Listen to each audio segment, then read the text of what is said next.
Welcome to Moon Harbor Heroes. Today's issue is Faces, issue 25, Hope. On the cover, Asimov is streaking towards an angler whale on a glider.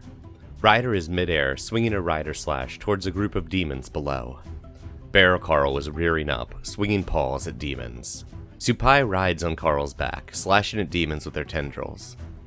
Through one of the windows in a foreground building, we can see a TV tuned to a news channel. On that TV, we see Faye, in half-demon form, advancing on some cult guards. We turn the page and our story begins. So our first panel shows the massive doors of the Lighthouse Cathedral and Faye's hand on the door. And then we get the next panel of the doors being pushed open.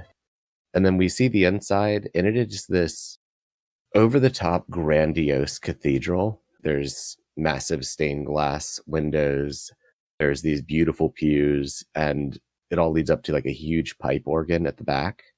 And back behind the pipe organ, we can see a spiral staircase leading upward.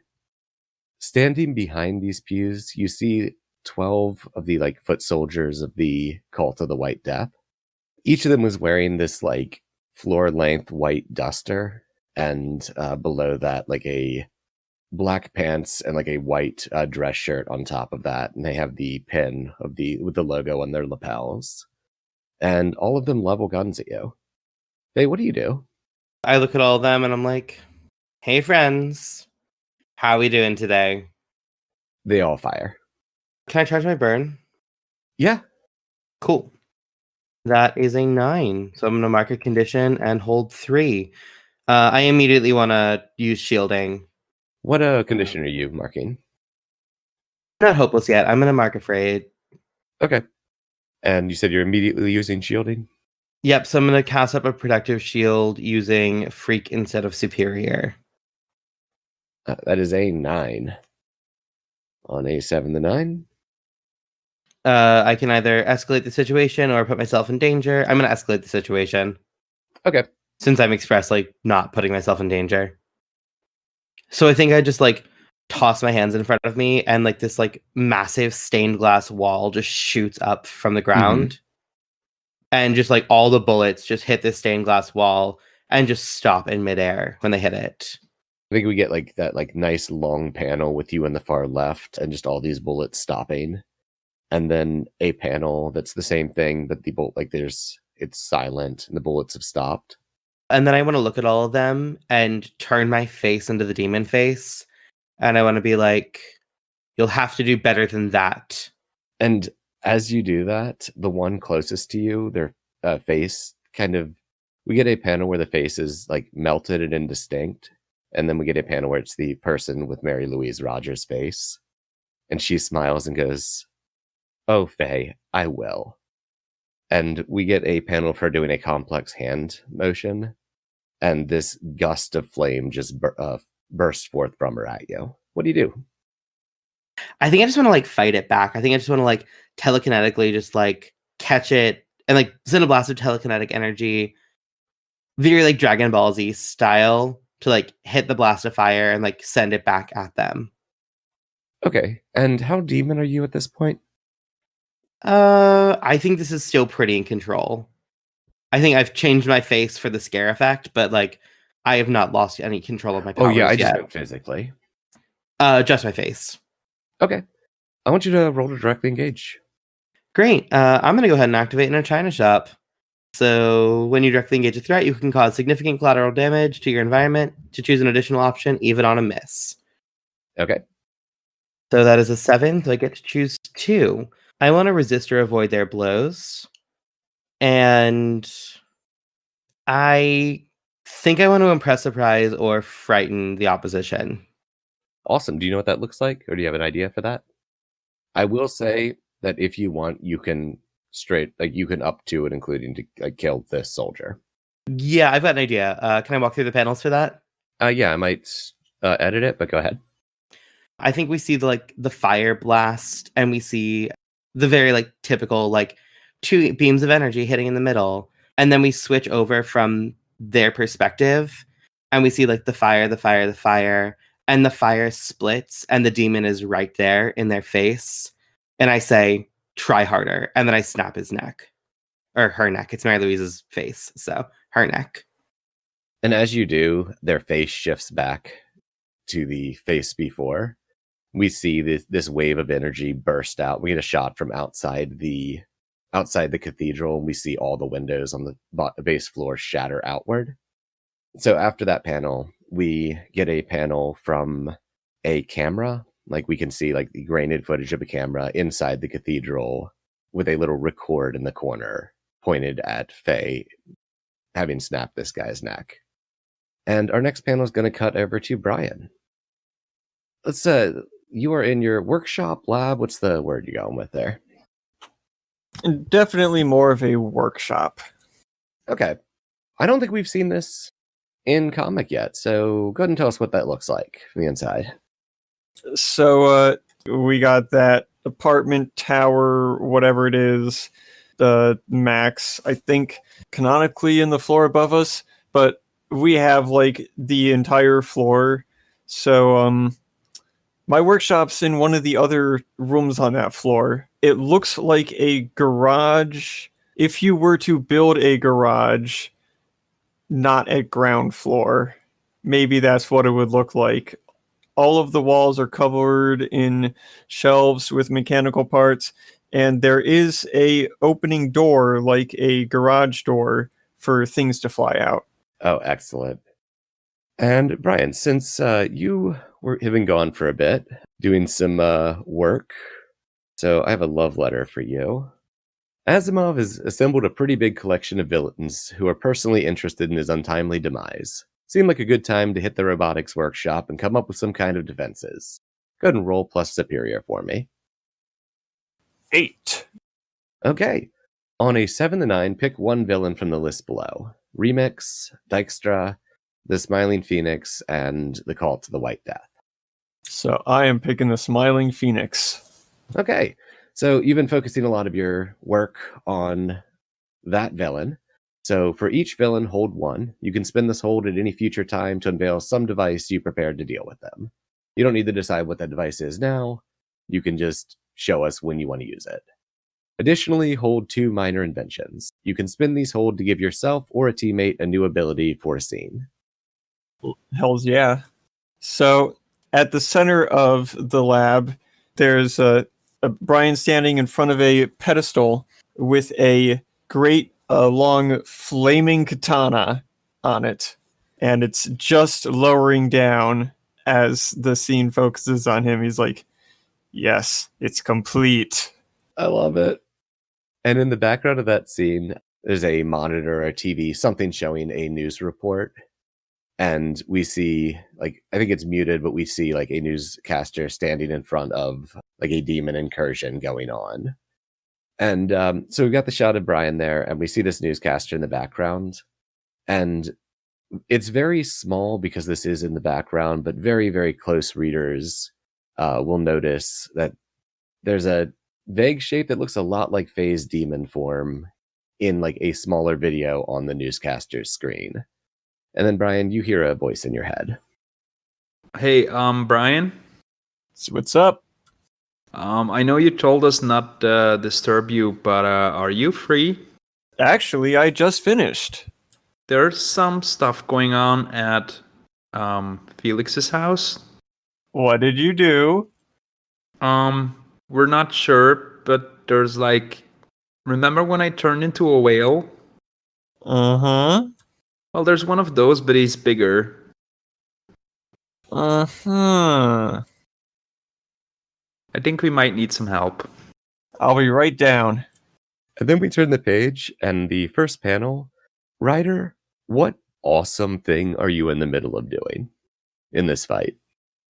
The first scene you'll see is Ryder pulling his blade out of a demon and turning to Carl and going, "Did you get him yet?" Carl just roars, and then you hear a voice in your head that goes, "Oh, sorry, I forgot I was a bear."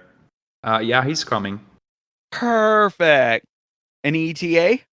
And as he says any ETA, the next panel he's slashing through another demon as they're working their way towards the demon anglerfish. After Carl stops talking to Brian, I want to send out a message to something like Saber, or I guess you just see calling anagram. Oh, excellent. Okay. It rang 3 times, and then we hear Asimov? I have what's up? We're kind of busy. Hey, I got a favor to ask. Any chance you could convince somebody to come over to the Kraus residence? You know, just like make up a big story. I don't know, new alien invasion, something. Well, and we have some demon incursions all over. I think there's one there. I think we have someone dispatched, but you know, my partner's been on a assignment, and I'm grounded, so I could come. Okay, sure. Okay, I'll meet you there. And I think we're gonna cut back into the fight. Carl, what awesome thing are you doing? There's small and big demons, right? Yeah. So I think there's a group of demons charging at Carl and Supai. Carl just has his typical Carl grin on his face, well, on a bear's face. It's just charging into a bunch of demons, while Supai is all... I think Supai has 2 flaming swords, right? Like tendrils. Off Oh, their okay. arms. Flaming tendril arms? Yeah. Well, that's way cooler than swords. Okay, so Supai is like throwing their tentacles around and whipping demons left and right, but they missed one. And as it comes closer and gets ready to leap towards Supai, Bear Carl just swats it down and splashes it on the ground. Oh, fantastic. So, I'm going to set the scene here. We're on these streets outside the Kraus building. The streets are just flooded with both civilians and these little, like, 1.5 foot tall, chubby demons. They're not severely hurting anyone, but they are harassing and pushing and attacking. We also have several taller demons that seem to be they look like the same color, and they're basically blobby tall versions of these, but you can see like individual limbs of little ones sticking out here and there. And occasionally a small one will dive into one of the big ones and it'll grow slightly larger. We see this large like angler whale flying above the street between the buildings. It's very slow and very lethargic moving. And I am going to start this with Ryder. Ryder, what do you do? He looks up at the anglerfish whale thing and says, "Oh, there's my ride." And you see him throw his sword towards the anglerfish, but then you see him zip up the wall and leap off the wall to grab the sword as it strikes the anglerfish. Are you trying to hurt it with this, or are you trying to use that to get a like hold on it to get up there? I'm actually not even trying to get a hold on it. I'm using it as an anchor point for a moment. Okay, cool. Let's go ahead and start with that unleash, see where that goes, and then roll from there. Okay, I like that. That's where I was like, this is going to be unleash your powers. I just don't know how. A5. That is a beautiful, beautiful fail. All right, we do have 5 team. Can Carl even help this? I think Carl's close by. If Carl can come up with a way to help, and then either Supai or Asimov could then arrive on the scene because time is meaningless. I mean, Supai and I are... Like, Supai is sitting on top of me, so I could certainly do something suitably heroic that makes it work. That uses Maybe 2 team. clear out some of the demons. Maybe clear out the demons that would stop me from doing what I'm doing. Oh, I've got a way better idea. I don't know. I'm spitballing here. I mean, I got something to use, team, as long as somebody else has something. Sure. You want to go first, or do I go first? The thing I'm going to do is deploy nanobots to make you all float. Okay, I'll go first then, in that case. So I see that Ryder is trying to get up to the whale, and Supai signals to me, uh-oh, I think Ryder needs some help. And so there's a big, loud, I guess it's officially barrel now. I support it. So So Beryl lets out a gigantic roar and launches Supai at Ryder. As Supai is passing Ryder, they kick Ryder towards the wheel, but it's still not enough. And then just before Ryder starts falling again, over to Brian. Yeah, so right as his ascent is starting to slow down, it doesn't. And he starts going up way higher than he should be able to. And then you see that there are, he looks down and sees there's a whole bunch of little glowing things underneath him. And in the distance is Brian gliding in with a thumbs up. Fantastic. So that pushes it to a 7. So unstable or temporary, or do you want to mark a condition? Let me see. I'm gonna take angry. Okay. I don't have any ulterior motives behind that. So I think our next panel, we see you on like the underside of the whale with your sword like wedged into it, hanging off the sword. That work for you? That's perfect. I think in the background of this, we see Asimov in the distance on his hang glider. Ryder, what do you want to do? Okay, so what I was going to do is after I grab my sword, I'm going to what he wants to do is he wants to release the sword and begin falling back towards the earth. Of course, I guess float back towards the earth because of nanobots. And he wants to perform the largest rider slash he can muster and try to just wipe out a ton of these things on the ground. I will say there are civilians down there. Let's see if he can control. I'm kidding. Oh God! The full Tyrannos over here. It's that time again. No. Okay, so there is civilians down there. I will say that, like a bit down the street, you do see these the taller ones that were being formed by multiples jumping in together. You see one that's getting about 12 feet tall and fairly imposing. If you're looking for a big target. I'm looking for a big target. I want to then perform another what I'm going to start calling the phase leap, and basically toss my sword, but I'm using it like Thor's hammer, and I'm going to phase behind it. Oh God! And I want to fly into the creature and out through the other side. Give me a directly engage. Let's go. That's an 11. All right, on an 11, pick 2. I'm going to take something away from. Actually, no. I'm going to create an opportunity for my allies and impress, surprise, or frighten the opposition. Give me what the panels look like of you going through this thing. So you've got the panel where he begins to throw the blade, and then the next panel is his body getting pulled by the blade and then going almost invisible. And then you would see a panel of the blade striking. You'd see it'd be like actually the next panel would be Ryder standing on the other side, or not standing, but crouching on the other side with the blade shoved into the ground slightly, with the demon exploded in Gibbs behind him. Okay, excellent. I'm going to modify that slightly. Okay. About half of the demon just breaks apart into these dead little demons, and they break into dust. The other half falls on top of you and then forms into a tight demon ball of skin around you and holds you tight. Okay. That's bad. Who do you want to create the opportunity for? I want to create the opportunity for Beryl. Can you maybe make the opportunity for Supai? Yeah, I'll do that. We'll make the opportunity for Supai. I keep forgetting Supai's here. Yeah, they can have the opportunity.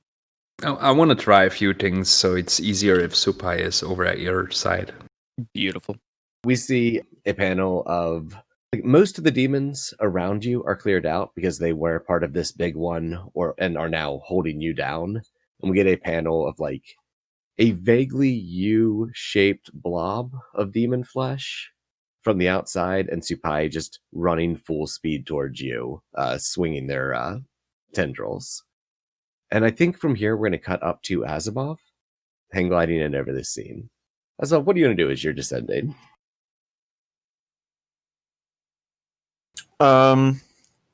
So I'm sorry, but I'm having a really hard time visualizing this. We're up against. Can I set it up for you? Am I to understand that the demon is a whale slime? Okay, so there's a couple different demons. The little ones, when they touch, they can glob into a bigger one. So there's just, and they get like more fleshy and gross the bigger they get. So there's like various sizes of those running around. And then there's also the angler whale in the sky. And this angler whale in the sky is also big and fleshy, demonish.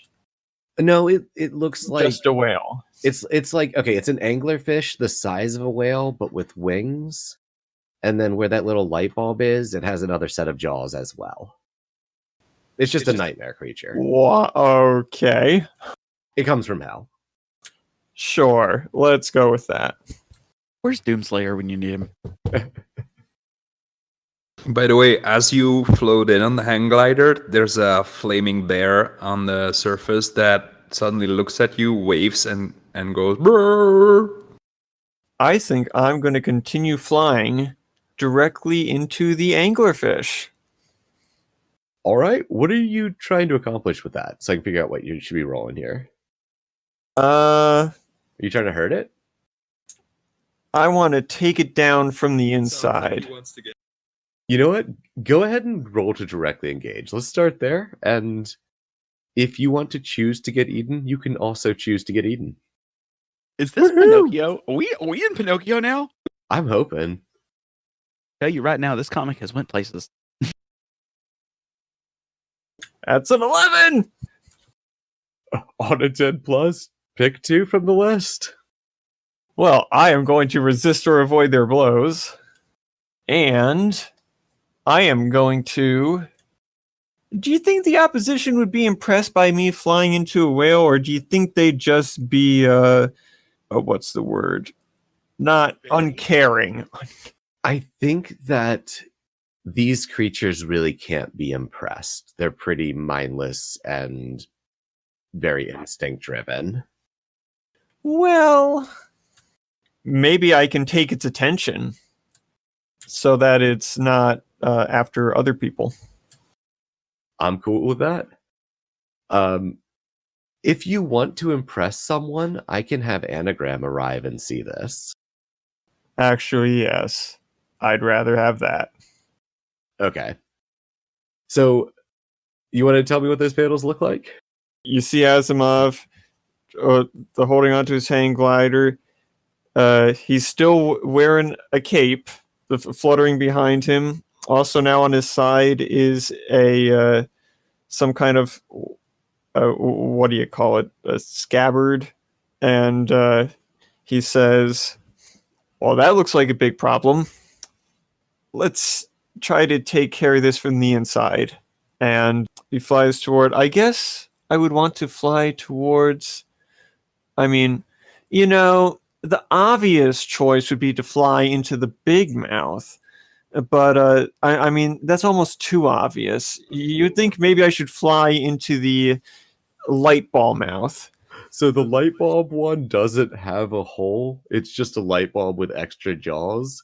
Because I was disgustingly amused by the concept of teeth that don't help you eat. Because it just seemed wrong and terrible. The big mouth it is. Okay, cool. And then, watching me from back in the distance, probably saying, what the heck?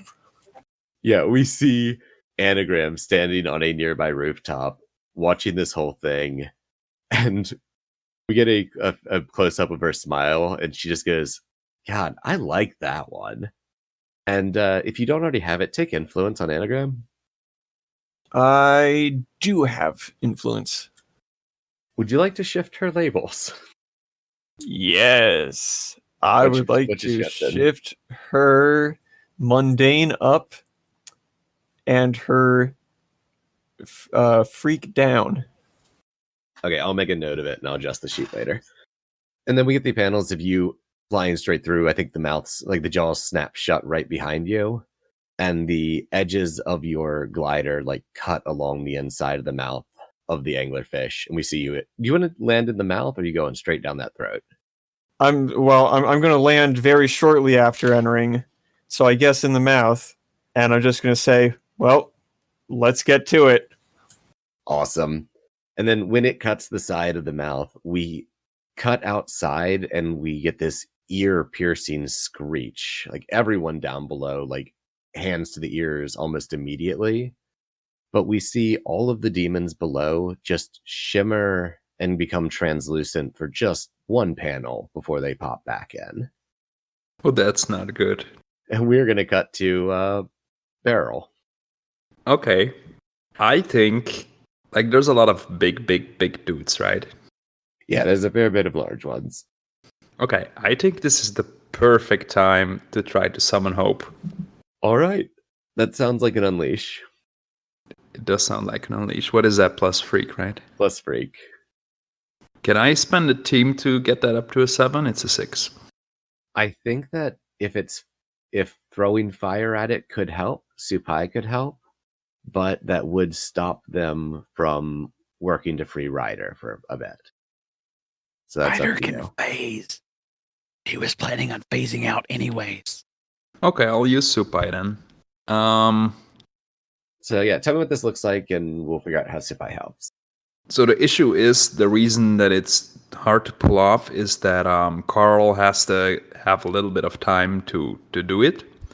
So I think Beryl yells at Supai, "Can you cover me for a second?" And then he sits down in like a lotus position, and we go into Carl's inner mind thing. He whistles, and then we hear this thunderous boom coming from the forest, and in comes Hope rolling their big ball of dung. And Carl goes, "Yeah, Hope, can you take over for a while?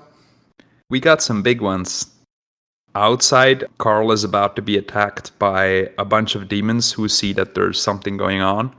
But then Supai swats them away. And then suddenly Beryl starts growing and growing and growing into a big ball. And then out from the ball bursts Hope, which is, well, let's say it's conveniently angler whale sized, I guess. Okay. Spinning the team, that'll get you a 7. Do you want to mark a condition, or is it unstable or temporary? Temporary, maybe? Like, we could do it temporary if it gives me enough time to have some fun with it. Yeah. Go ahead and describe what it looks like, the panels up to the emerging, and what Hope looks like into the real world. Okay, so I think at first Carl just turns into a big blue ball, and it's slightly translucent, and then the ball bursts apart, and then inside is Hope with a smaller but still fairly large ball. And unlike like normally Hope is like not very animated in sense of like emotion or something. It's just an insect rolling a big ball and being all cute in the distance. Mm-hmm. But at this point you can see emotions in the face and stuff like that. It's way more animated on the page. And it's like filling up city streets big. Yeah, it's fairly big. Awesome. I'm cool with it, but I'm going to point out someone should worry about civilians at some point. And is Hope made of the same like blue energy? Yeah, it's all blue translucent-y. Okay, cool. I think we're gonna like over the panels. We're seeing Hope. We're seeing that blue like slowly fading as you're having trouble maintaining that big of a form. That work? Yup. Cool. What do you do, Beryl, Carl, Hope? I'm going to pick up my gigantic house-sized ball of dung, and I'm gonna slam it into the angler whale. Okay, I think we see you start like pushing up a street and towards the angler whale, and I think we're gonna jump to Ryder. Ryder, we get like a close-up panel of you, and you're just compressed with this blobbish demon flesh. What do you do? I think the panel you're going to see is of course, you have a small panel of that, and the next panel is Ryder like doing the Undertaker stand up out of. Anyone here watch wrestling? I watched enough to get that one. The Undertaker stand up, and he stands up out of the blob as like a translucent blue, and then he forms completely around him. He's like, oh, and you see a bubble up here. His word bubble. He's like, oh, never again. Really gross. Ugh. And then he looks up, and I want an overhead shot of Ryder from behind Ryder, where he sees what Farrell is doing. Farrell Hope is doing, and he's like, oh no. And then he's going to do the Ryder thing and start zipping around and trying to grab as many civilians as he can and getting them as far away as possible. Cool. He's doing the Flash thing. Cool. I want you to give me a defend. Okay, let me hear. That is a savior. Good news. That's locked at 3. Ooh. And that was shit. And that's a 6. Oh yeah, +3. Okay, so I think we get some panels of Hope, this massive dung beetle, rolling this ball down the street. And I can spend Team Selfishly there, couldn't I? oh yeah. Yeah, Let me frame this and then want to decide from there. Yeah. Cool. And Ryder zipping, just barely outpacing the ball, grabbing people and kind of roughly pushing people off to the side, but safely getting people out of the way. And then it starts gaining a bit on you. And yeah, go ahead. I'm going to spend Team Selfishly to make sure I could do this. Wait, your savior's locked at +3. It is. So you can't shift it up. Oh, I can't, can I? Oh no, wait. Yeah. Crap. There is an NPC that could help. We have team left, right? What are we at team-wise? I think we used 3 and we had 5, so we have 2 left. Anagram could help. If Anagram can help, fantastic. Excellent. We've gotten these panels of, Ryder grabbing people out of the way. And in the last panel, Ryder grabs this woman, and then the ball runs over both of them. We see Hope continue on, and then Ryder stand up and is completely fine, but the woman is looking not so great underneath. And then we cut to Anagram's face, and she drops her glasses back on and dives and knocks Ryder and the woman out of the way. And the ball keeps rolling through. That brings you to a 7. So do you want to expose yourself to danger or escalate the situation? I'm going to expose myself to danger. Okay. And do you want to add a team to the pool, take influence over someone you protect, or clear a condition? I'm going to add a team to the pool. Okay. The 3 of you tumble to the ground. Anagram quickly pulls herself up, pulls the woman up, and leads her off to safety, or leads her further down the street away from everything. And then we get the panel of Ryder pulling himself to his feet, and you turn, and a fist of this rather large demon comes flying at you.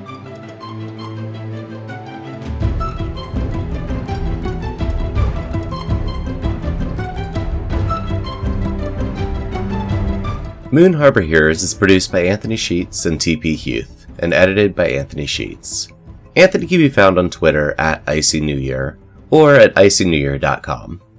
T is the host of Incubator on Air, a new play podcast available on iTunes, Stitcher, Spotify, and Google Play. She can be found at T Huth Playwright on Twitter, or TPHuth94 on Instagram. Faces is GM by me, Anthony Sheets. Asimov is played by EXPHP. You probably won't find him at itsexphp on Twitter, but it's worth a try. Carl is played by Simon Meskins. You can find him on Twitter as Jill Bareka. Faye was played by T. Huth. Ryder Typhon is played by Kaido Kane. Kaido is a Twitch personality and loves their 3 mischievous cats. You can find them at the Versian on Twitter, and as Kaido Kane on twitch.tv. Our logo was designed by Beautiful Beasties. She can be found on Instagram at beastly.doodles or at patreon.com/beautifulbeasties. The music in this issue is Black Vortex by Kevin MacLeod. A link to his website and the license will be in the show notes. If you want to get a hold of us, email us at moonharborheroes@gmail.com or find us on Twitter at moonharborcast. If you enjoyed this issue, please leave us a review on iTunes and tell a friend. Word of mouth and 5-star reviews are really the best way for us to keep bringing these stories to more people. If you'd like to support us financially, check us out on patreon.com/moonharborheroes. Supporting us there will give you access to bonus episodes each month. And thanks for helping us save the world. We'll see you next issue.